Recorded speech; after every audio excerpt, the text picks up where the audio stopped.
and welcome to BRAIDAR, the business of beauty. My name is Jaden Paru, as you already know, and welcome to episode 5. So, without further ado, today we're going to be talking about YouTube, the natural hair movement, and brand telepathy. So, kicking off this discussion, I guess I'll give some background as to what, for example, the natural hair movement is.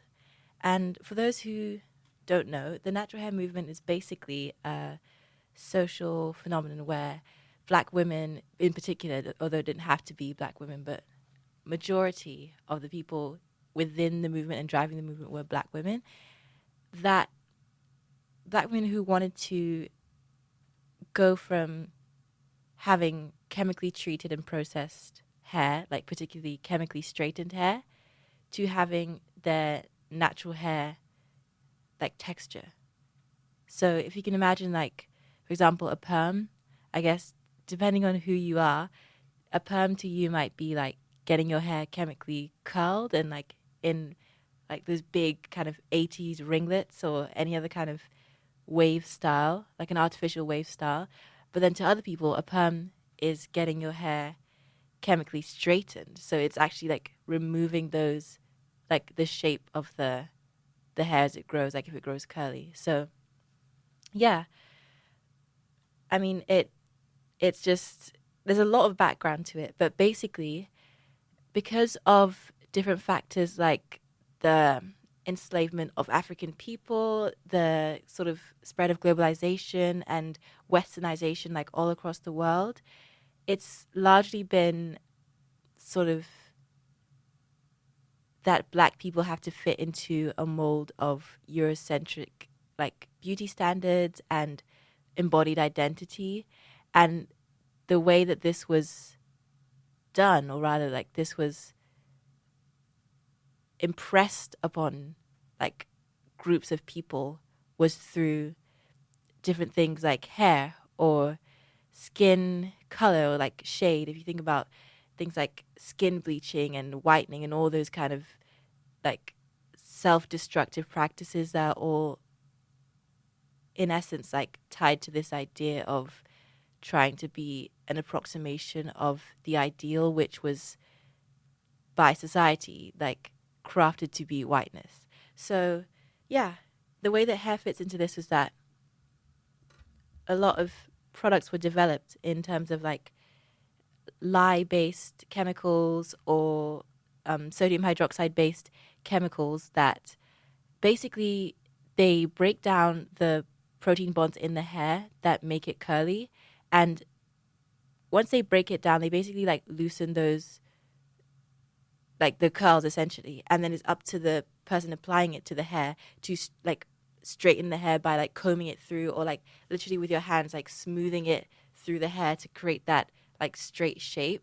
That's why like when you get a perm, in terms of a curly perm, you put the solution on it and then you have to put it in the curlers, because it's that mechanical like reshaping of the hair fibers. Once you've added that chemical solution, that results in like whatever new shape it eventually takes on. So yeah, natural hair movement is all about sort of rediscovering the aspect of self and of embodied sort of identity that a lot of these external and historical factors took away from people and sort of limited. Because a lot of people, for example, maybe they grew up with relaxers from when they were very small.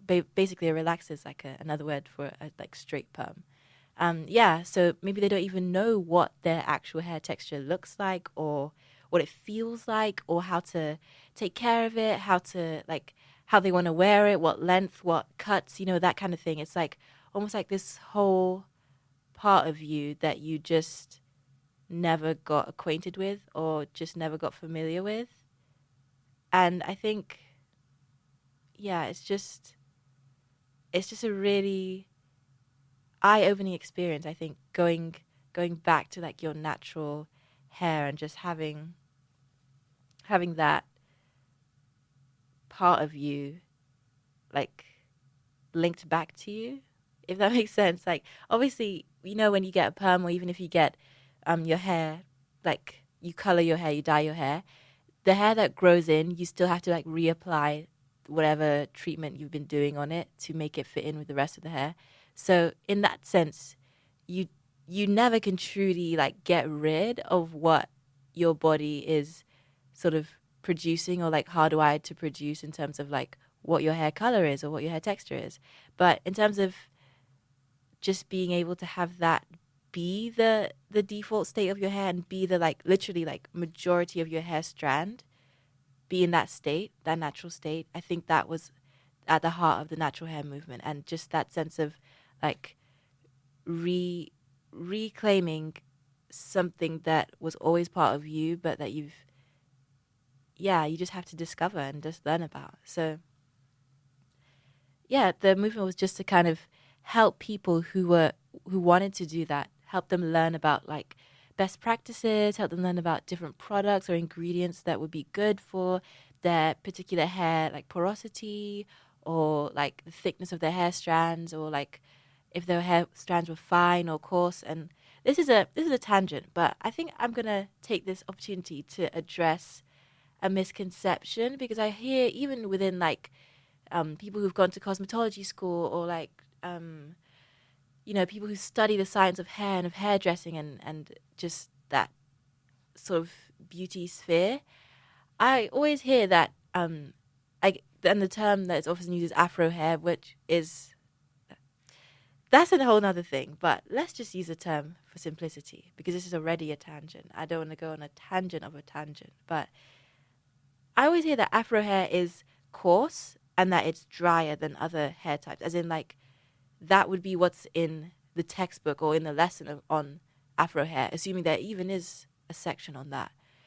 But once you actually like the thing about the natural hair movement is that it's all the learnings about our hair and all the learnings about like how you actually define and characterize and like the actual properties of our hair was coming from our community. And I think that that helped to sort of dispel some misconceptions, especially around like coarseness and dryness. Basically, without giving you guys a huge lesson you could easily get on YouTube, um, hair coarseness is not actually about like how the hair feels. Like, let's say you've not moisturized your hair in a while and you've got like a tight curl pattern. If you touch it, it probably would feel dry because it's not moisturized in that moment. But that actual feeling of the fibers like in like on your fingertips is not what coarseness is. Coarseness is rather like the actual size of your hair strand. Like, for example, me, I've got different, like a range of hair strand thicknesses. So some are really fine and some are really coarse. Like if let's say I pulled out two of those hairs, one in my hand would be really like like you can just see that it's really a really thin strand of hair, and it looks like the color is not as, you know, noticeable as the coarse hair strand, which looks really like dark and it's like clear. It's almost like if you draw a line with two different types of pens or two different types of Sharpies. One Sharpie is like the super, super thin, fine point Sharpie, and one is like a bigger one. The lines you draw on the paper will look different. That's what I'm trying to say.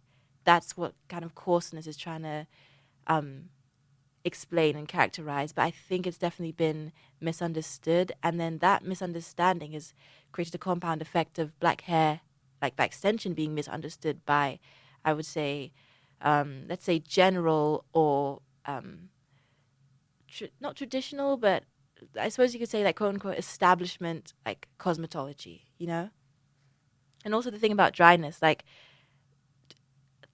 I'm hesitant to say that black hair is naturally drier than other hair types, because it's more so like, I don't want to get into a whole like scientific sort of explanation of this, but I would say that it gets drier, but it's not like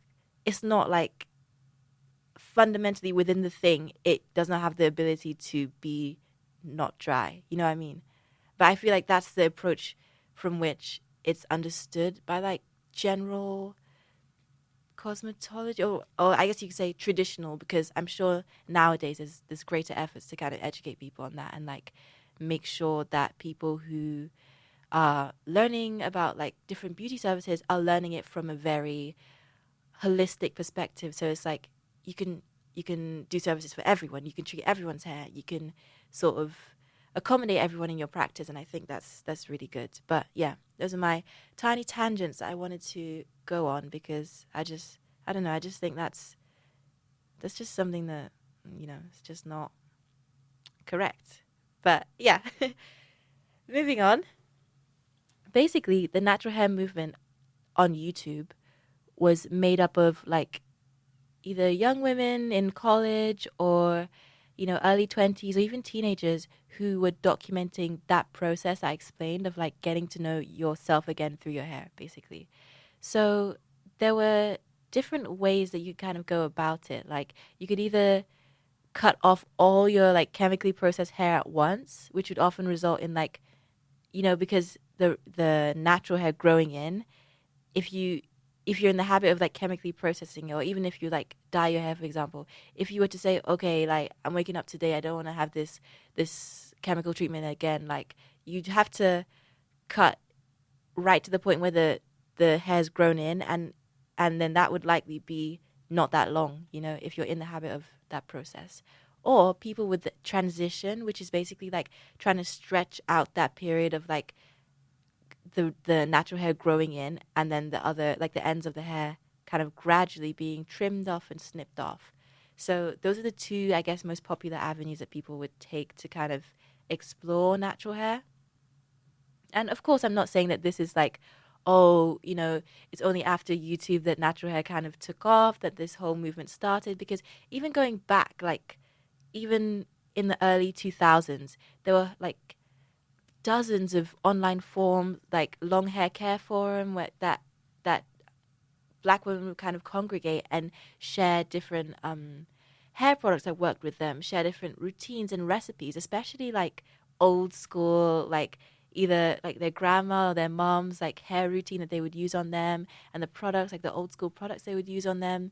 I feel like those forums, which do still exist, are a really good resource for getting that perspective on the natural hair movement before the whole like YouTube and like YouTuber creator boom side of it.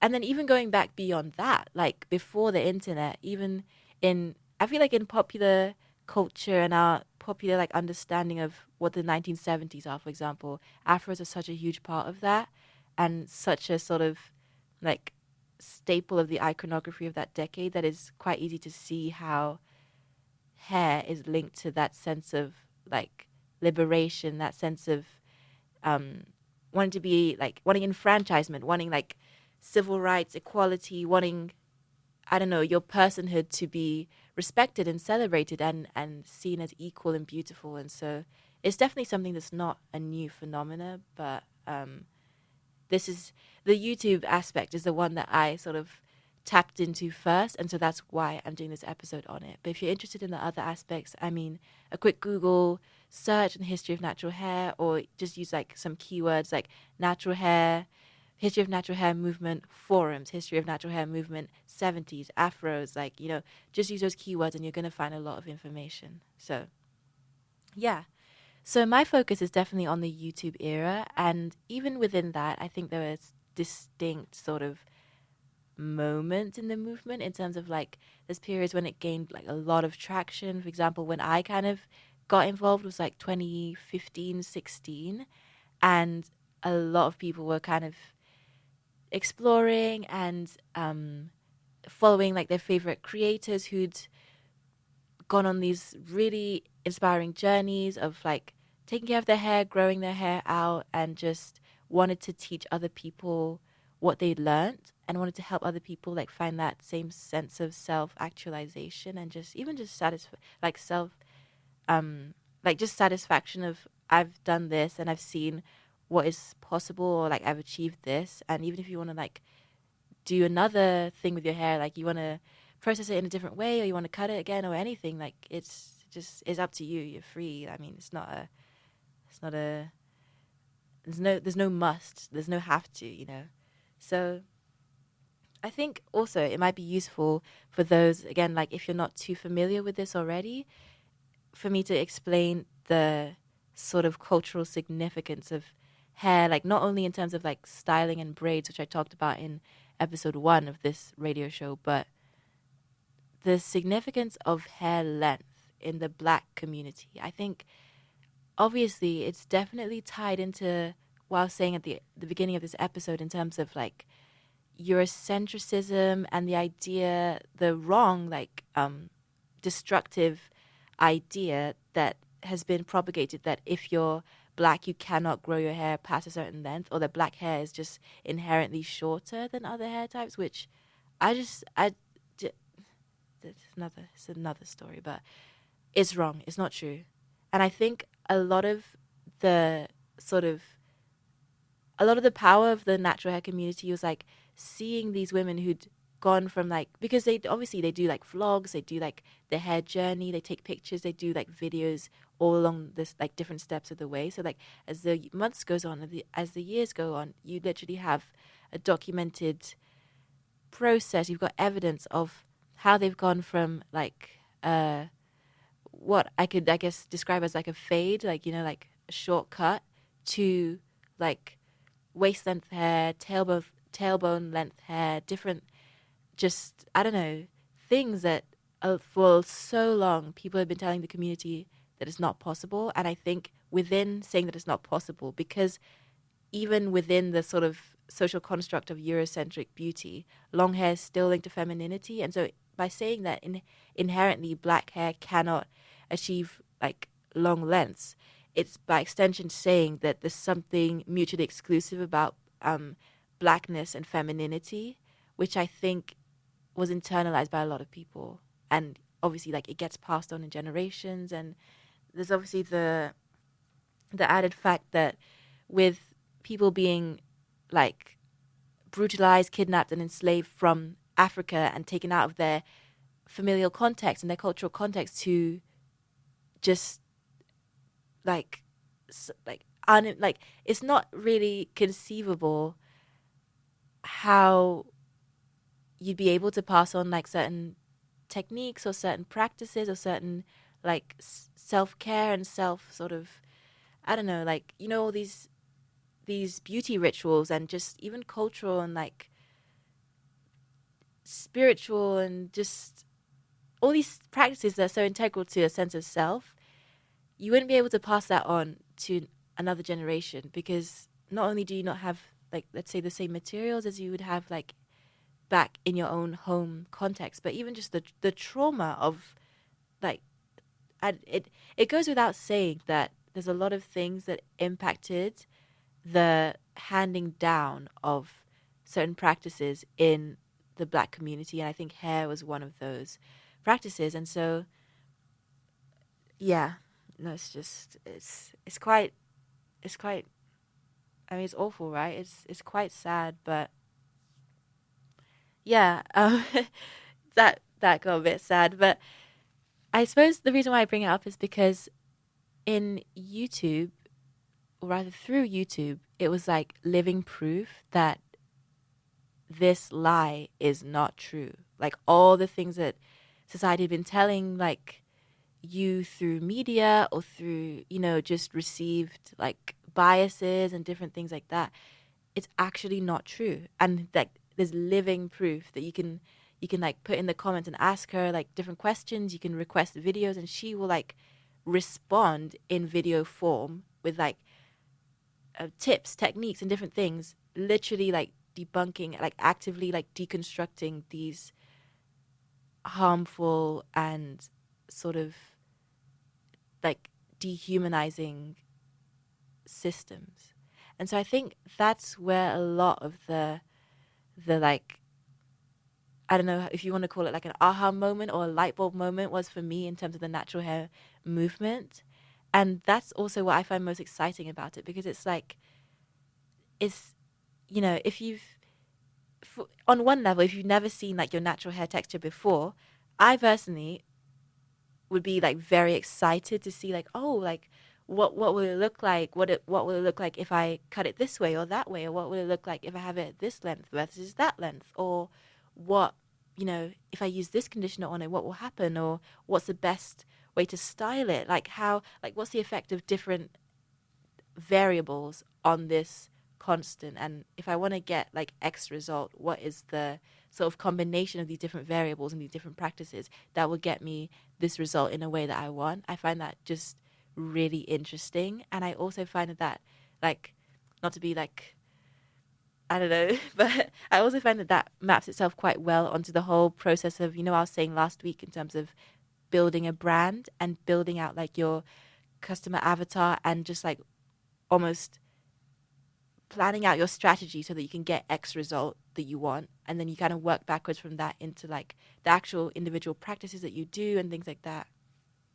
So yeah, I just find it pretty cool. And I think the part that this ties into brand strategy and beauty brand strategy is in that whole aspect of the tagline, which I said was brand telepathy. So basically, it's it's not news to us now that brands have been partnering with YouTubers to do sponsored videos, and in the natural hair community, this was no different. You would see, like, Eco Styler gel, for example, like a gel that people use to do slick styles or just to like do edges and stuff like that. They would sponsor certain creators to review like their new lines of like, you know, you guys know like the olive oil eco styler or the Jamaican black castor oil eco styler, or like the sparkle, like I don't know, unicorn, that one like with glitter in it, all those new ones that they want to hype up. They would get the like either really popular natural hair YouTubers or people with a specific niche in terms of like there's some people who do like the science of black hair, which, incidentally, there's a book called The Science of Black Hair by Audrey Davis Sivasuthi, which is amazing in terms of like, if you want to learn about, it doesn't even have to be black hair, just like curly hair in general. If you have curly hair, I would definitely recommend getting the book. Like, it was written in 2011, I believe, or 2013. And so just because of like that time gap, some people may argue that, oh, maybe you can find this information on YouTube, but I think in terms of a comprehensively scientific perspective, it's still very useful. So I would definitely recommend buying it. But yeah. So some people, their niche on YouTube would be like the science of black hair. Some people's niche would be like a particular hair texture or hair like quote unquote type, even though I personally, I'm not into like the whole number plus letter hair type thing, because I think it just like perpetuates certain like texturism and just like that whole idea of like Eurocentric standards again being imposed on something that's meant to be like celebrating like black culture and the multifaceted way in which blackness like exists, but in having this like hierarchy with the tightest curls at the bottom, I don't like it. I honestly don't like it. And also, not only that, but it's actually not indicative of like real life in terms of people. Not only do they have a mixture of different like textures on their hair, but the hair categories, like number plus letter subcategories, the descriptions are like, there's no one that's going to fit like that description fully, and the descriptions in themselves cannot fully describe like a fabric of hair, like, because basically fabric of hair is a word that people have been using in terms of like the natural hair community to describe not only like texture but like porosity and like coarseness and even like just other characteristics that are not conveyed and not taken into account when you're just looking at a visual like size of size of the curl, or like whether it's a ringlet or like an S-shaped curl, that kind of like surface level like sort of aesthetic approach to classifying hair doesn't take these things into account, and so it's not actually that useful. But that's just my opinion. I know it's helpful for shorthand in terms of like creating a niche, which is why I decided to like explain it, because another niche aside from like science of hair would be like if it's a particular hair type, like someone who's well known for reviewing products on her, like let's say she classifies her hair as 4B or 4C or 3, I don't know, 3 something, 3B. Like those niches as well would be like something that the brands would want to have their product represented in. Like, because ideally, right, what a product would want is that it works across hair types, or like at least across like a hair types that are similar enough. And when I say similar enough, again, it's still within that whole framework of the like number plus letter hair typing system. But yeah, because it's just used as a shorthand, and because it's so like, because it's permeated the natural hair movement so much, I may refer to it, but just, just be aware that I'm not the biggest fan of it. So yeah, they partner with them and they get them to review their products, or they take them on like brand trips. Like, if you know, in the wider YouTube community, like those Tarte trips, like in the late 2010s, they'd be going to like, I think Bora Bora they'd go to, and they'd get like all the lifestyle girls and the makeup girls and all that. And like, it'd be fun. They vlog it and all that kind of stuff. They do that for like different hair brands. Like, apart from Eco Styler, there's like Shea Moisture, there's Carol's Daughter, there's Miel Organics, or is it Miel Organics? I'm not sure, but all these heavy hitters in the natural hair industry. So, but where brand telepathy comes into play is an interesting synergy that I, started to notice in maybe like 2019 or so. I started to notice this in terms of like, obviously, if someone is an influencer in a particular niche and they've got their audience and they've got that like multi-way, when I said in the previous episodes about that multi-directional conversation between like the audience, the consumers, and the source of like the information. In this case, the source, like, there's multiple sources, but for now, let's just take the influencers as a source. So because it could be like, you could be like in the comments like, oh girl, like, my hair has been shedding a lot, like, what do you recommend? Do you know any like beauty supply store products that work for like, what is it called, like DHT blockers or something like that? There's some specific like chemical or ingredient thing that people would specify if like I want to hear the natural hair influencer's opinion on. So yeah, if people are saying that kind of thing, then the influencer has the opportunity to respond directly to the pain points of the consumer base. And so that is a very valuable thing in terms of like getting real-time feedback and getting like a real-time pulse reading on what the target audience wants to see, what their pain points are at the moment, how receptive they are to certain like new lines or campaigns or like different things like that. So to kind of demonstrate my point, basically the brands would then use the YouTubers like response in that like multi-way conversation with the consumers. The brands would then use the YouTubers response videos, whether that's like showing a home recipe, like a DIY, like, oh, rosemary water, rosemary oil for hair, promoting hair growth by like I forgot how it promotes hair growth, but there's an explanation. Or like rice water. Yeah, rice water was a big one, and I feel like it even transcended the natural hair community to like other like hair communities in general on YouTube. So what will happen is that in the YouTubers creating more content around these themes and these products and these like essentially keywords, that creates more buzz around that keyword and around that like topic and that use case of the ingredient. And so the more buzz, the more popular it gets on YouTube, and that like other YouTubers like jump on the trend or like want to give their input or want to like counter their argument or corroborate and different things, and like that natural sort of social adoption of something new, like when something's gaining traction, gaining steam. And then the brands will be able to like, if they're thinking in terms of like R&D, like, oh, we want to create a new line targeted to X target audience. What's their pain point? What are they looking for? What would they give up money for? Instead of doing like a hit or miss thing, trying to target like the stereotypical or like the typical like keywords like super grow or I don't know what they'll say, like extra thick hair, like just random keywords and that are not supported by the ingredients list and by the science. Instead, they'd go to like YouTube to look for what essentially like do customer research on the pain points and customer research on like what is popular, and that way they're able to create lines that respond to the needs of the target audience in real time. And it's it was like, when I first noticed this, I was really surprised because I believe it was probably Eco Styler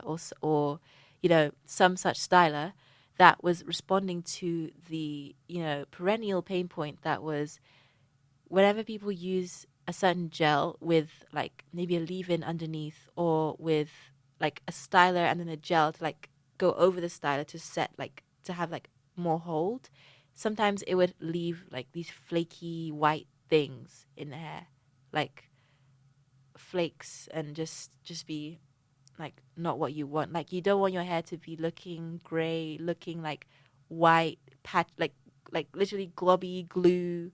Yeah, it's just like glue.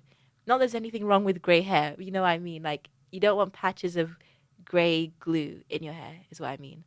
So yeah, they were able to kind of respond to that, and in their next lines, they actually like wrote on the tub of the gel like no flakes, like anti-flake formula. They kind of like preempt that pain point, which I thought like, oh, okay, like have they been like, are they subscribed? Like are they in the comments like lurking, reading, like taking notes? Because I didn't really know about all this like brand strategy stuff or like marketing, business, R&D type stuff at the time.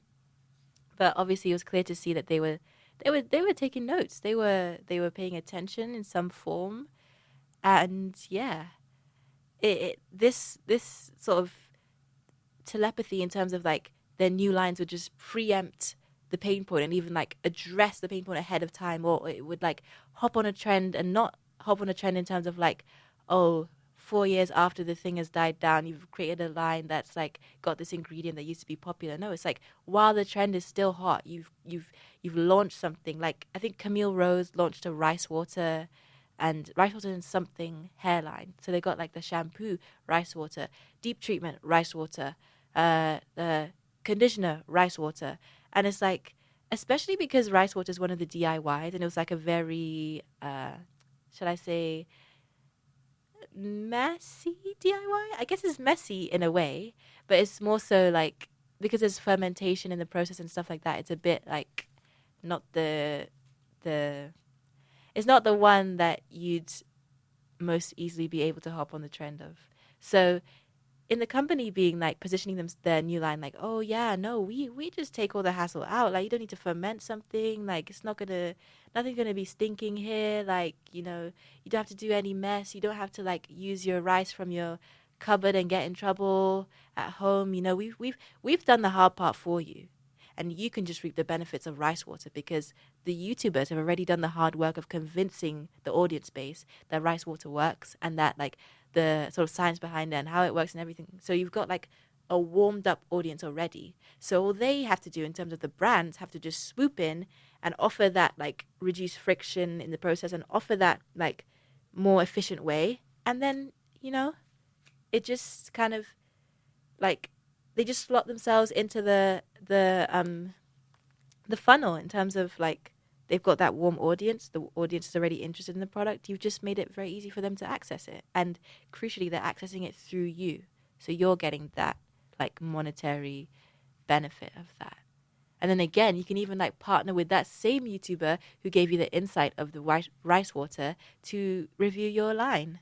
And so it's just like, it's like that built-in product develop, or rather like not so much development because they still have to go to the lab and test it and all that, but that built-in product review element of product development that I think the natural hair community did for a lot of black hair brands. And even if you're talking about like extensions, for example, the faux locks, for example, faux locks are a big one because I remember in 2015 that was when I started getting into faux locks.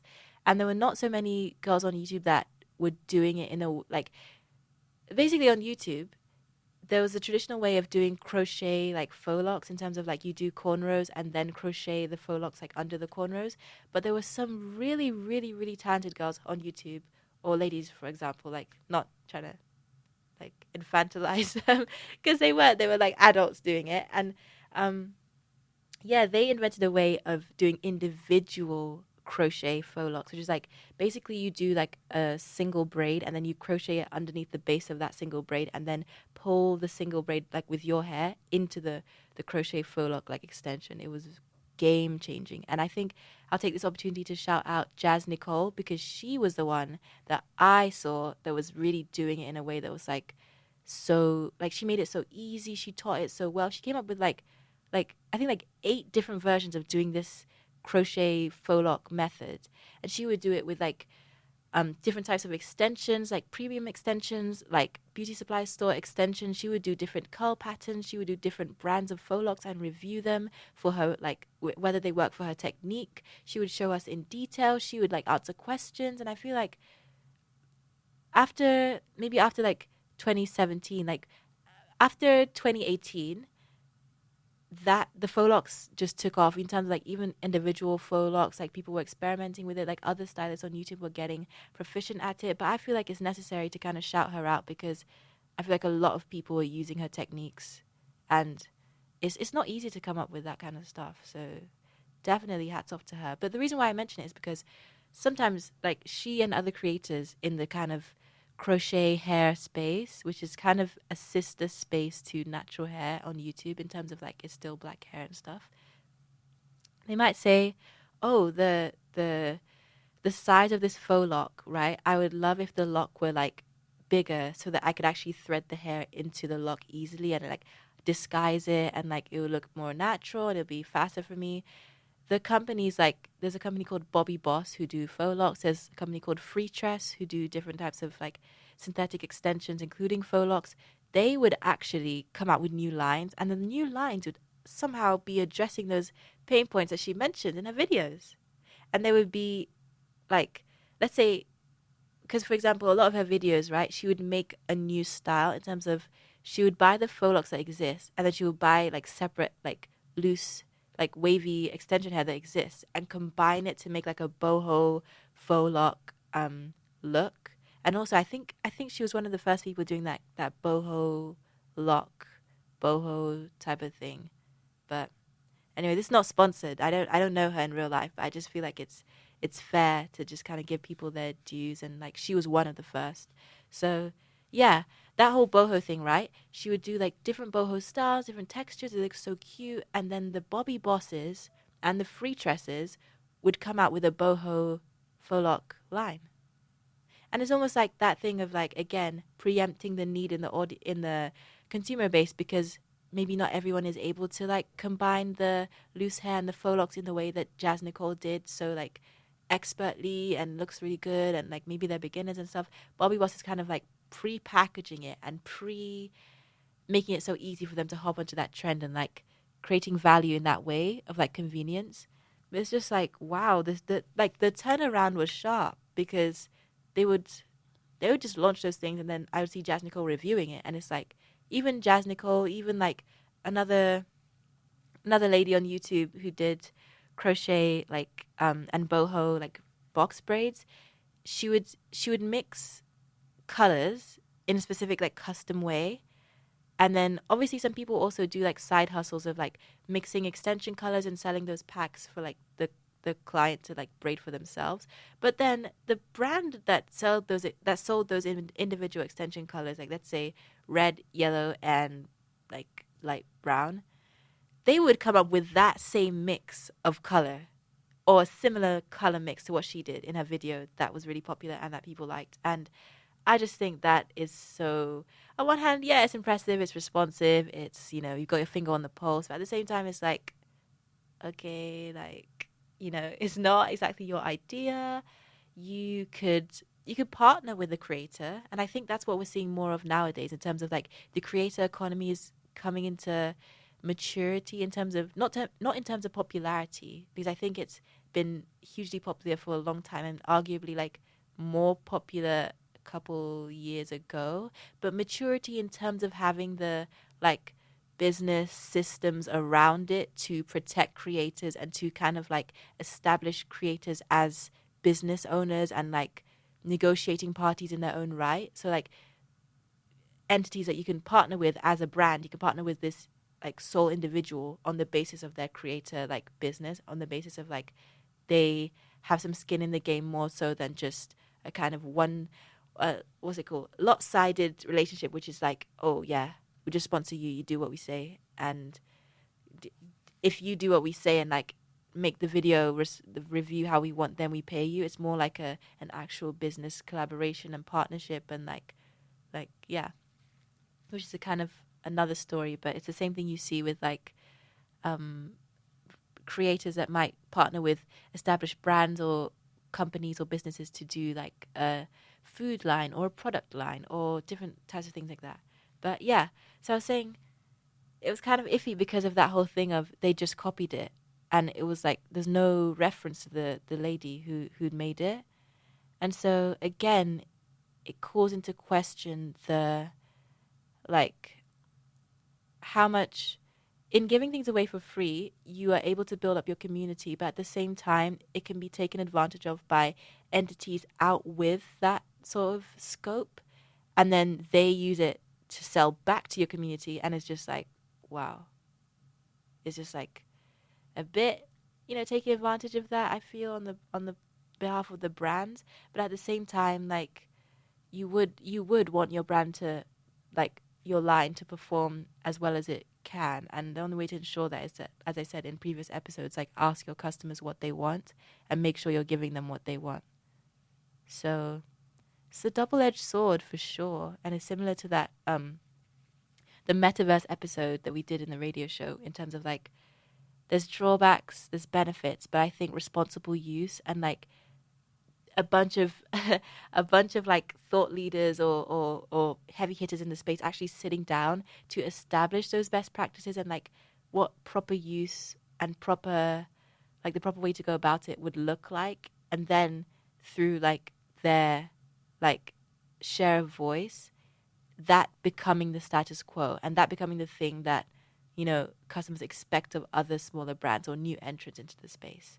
I feel like that it relies on like a certain benevolence in those big companies, or like a certain sense of corporate social responsibility, but I do think like it's necessary, especially as I said, like people and the intellectual property in the age of AI, in the age of like the creator economy, in the age of just wanting to remunerate people for their work and for what they come up with and their creative output. I think it may be necessary because, yeah, I do feel like the landscape is shifting in terms of like creators also, aside like alongside their YouTube presence, they also have like subscription based presences online where they do like certain content behind a paywall. And if you push them, like if you push them too far and you kind of keep exploiting people, then they're just gonna react by moving them and their fan base off of the free platform where you've been like mooching off their stuff,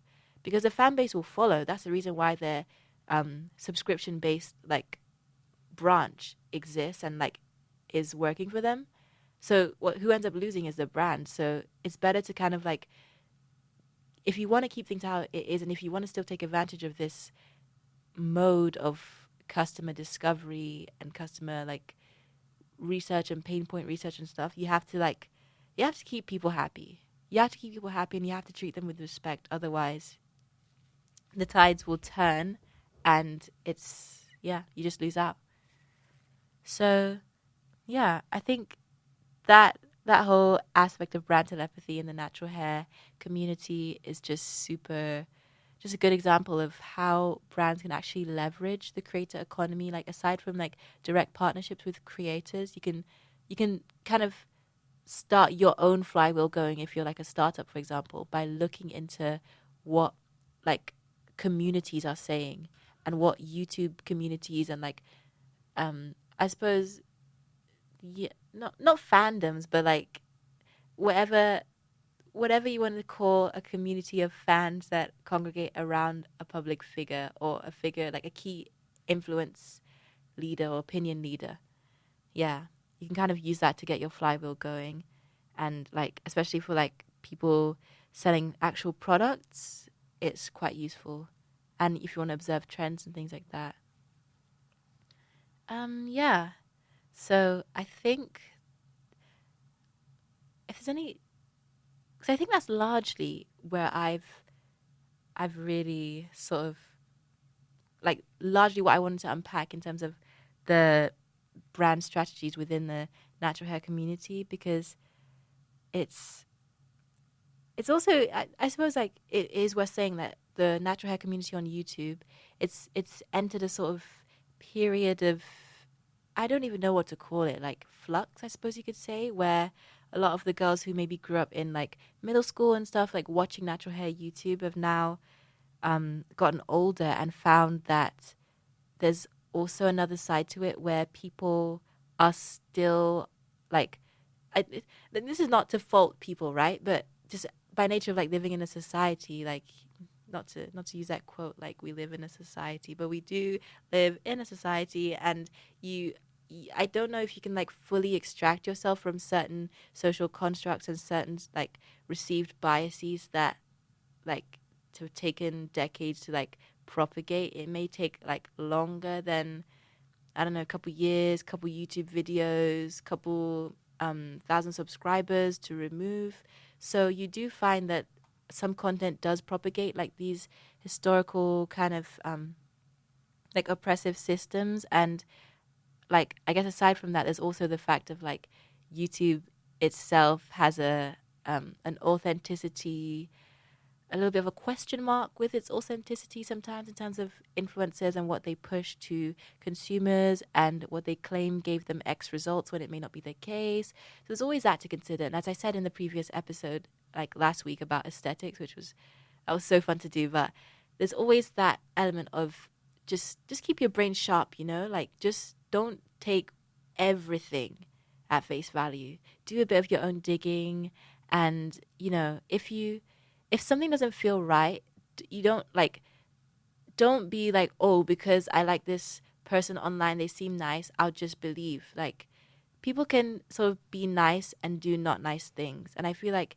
in the age of like parasocial online relationships, when you can kind of tap into this like representation of a person at any time you want, it's easy to like kind of conflate the two, especially if you're young. But just just keep that in mind. And like with anything I guess else that you consume that like purports to be like real life, whether it's vlogs or like I don't know, lifestyle type stuff. So that's just another thing to keep in mind. But why did I mention this?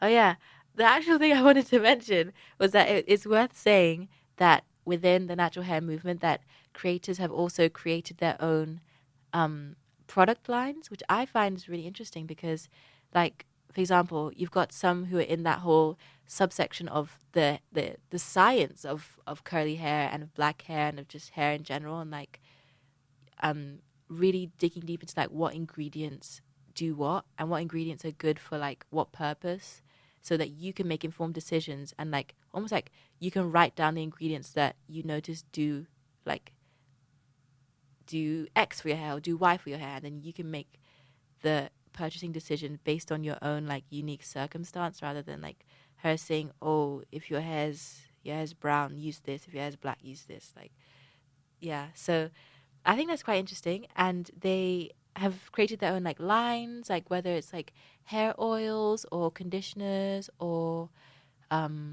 like some people have done lines of extensions that they sell, especially like the people in the like sister community of hair braiding, which is like a sister community to the natural hair community on YouTube.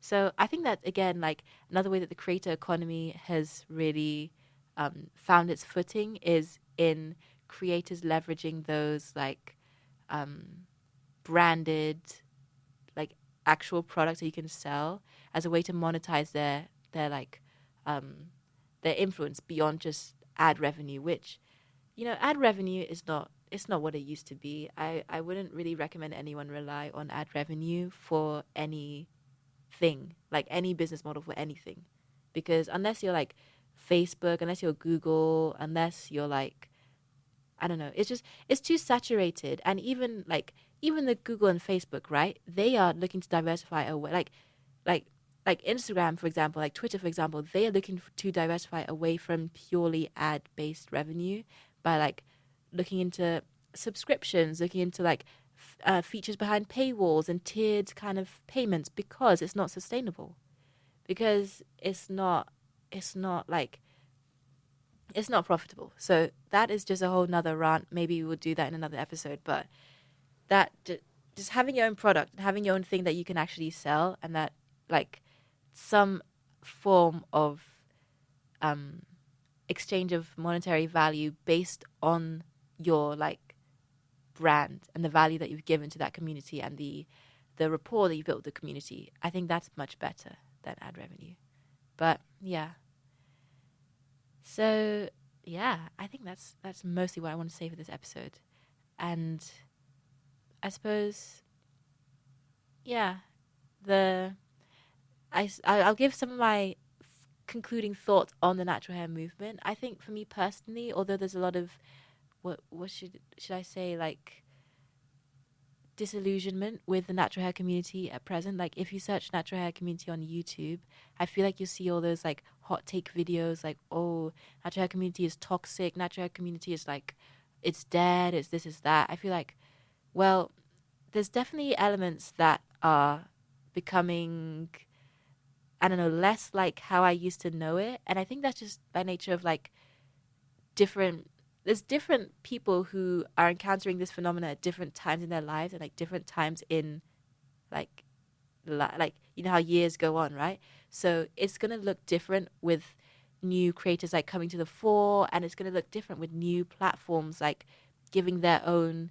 like twist on it, because obviously the way that you interact with natural hair content on TikTok, for example, is going to be different from YouTube. And I think they both bring a different flavor, and you know, like for better or for worse, it does feel slightly different nowadays. But the way I see all these like online community things is that, again, like piggybacking off of last week's episode on aesthetics, these things are serving me. I'm not serving these things. Like I like as much as I might have like a like maybe someone has like a nostalgic attachment to it, or like personal attachment to it in terms of like they've invested their time in their business, and or maybe like they've met friends through the natural hair community. I feel like from my personal experience, I've not maybe I've not been so like socially invested in the online side of it that it would make me like feel not outraged, but that it will make me feel like that I should make a video like trashing the whole movement as a whole and saying that it failed and things like that. I'm also feel like happy that I don't know, like happy that it happened in a way, like that I caught it at the time that I did, and that I took away what I did take away from it. And nowadays I just kind of engage with like content on a sort of need basis, in terms of like if I'm looking for a particular ingredient, or if I'm looking for a particular like function, and I just type that in, rather than like I've got these set creators whose content I follow, and you know if you know ups and downs in their life that they're showing on their vlogs, like it affects my mood. Like no, I just try and like not do that, because I just feel like that's not how I want to do it. And at least for me, that's been working, because again, as I said, like all these constructs and all these like things that we as human beings make to like make life more fun or easier, or like make life better, they serve us and we don't serve them. So that's just what I think. And I don't know. I just think that's something that's helped me to feel happier when engaging with like online things, or like media, like just the I don't even know what you want to call it, like barrage of excess, infinite media. I just feel like, wait, let's hold on a second. Like I'm the one like determining how this is gonna go. It's not because like, you know, it's not because of anything. I'm the human in this equation, and you are just like the ones and zeros on the screen. You are just like the created thing.